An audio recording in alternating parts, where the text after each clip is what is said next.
السلام عليكم، اهلا بكم حبايبي. ان شاء الله النهارده هنعمل مع بعض تاني وجبه فطار. ممكن برضه تمشي سحور، يعني زي ما انتم شايفين كده. معايا معلقتين زيت، كميه مش كبيره، زيت ذره، زيت عباد المتوفر ليكي استخدميه. ومعايا النار عاليه، ومعايا بطاطس انا مقطعاها شرايح، يعني بصوا مش تخينه ومش رقيقه، يعني انا هديها تحميره كده في الزيت.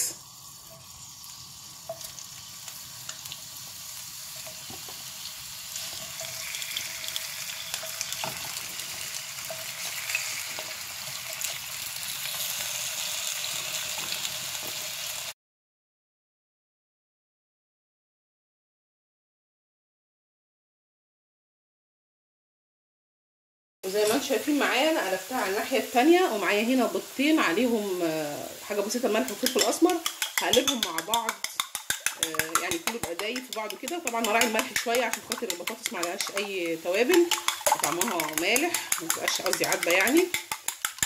وانزل عندي بقى بالبيض.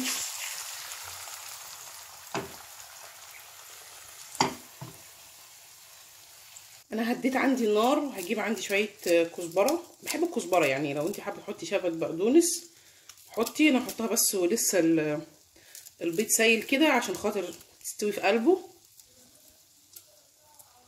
وهي غطي عليها يعني دقيقه بس كده. شايفين معايا بدات تتشمع بقى، والطبقه الاخرانيه بدات تنشف. هجيب معايا شويه جبنه موتزاريلا، ده اختياري مش اجباري يعني، لغايه كده حلو قوي تمام. واسيبها بقى برضو، هغطيها لغايه اما تسيح عليها وكله يستوي ببعضه كده، وتبقى تمام كده جميله جدا يعني. خلاص عندي بقى كده استوت، شايفين عامله ازاي شكلها جميل. جبت معايا شويه خس او اي حاجه خضره يعني، مش حابه خلاص مفيش مشكله. وهو كده طبق متكامل مع نفسه كده كامل، ممكن يتاكل كده من غير عيش عشان هو فيه بطاطس، وممكن تاكل بعيش سحور فطار عشاء.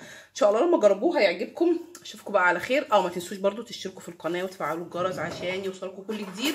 اشوفكم على خير، السلام عليكم ورحمه الله وبركاته.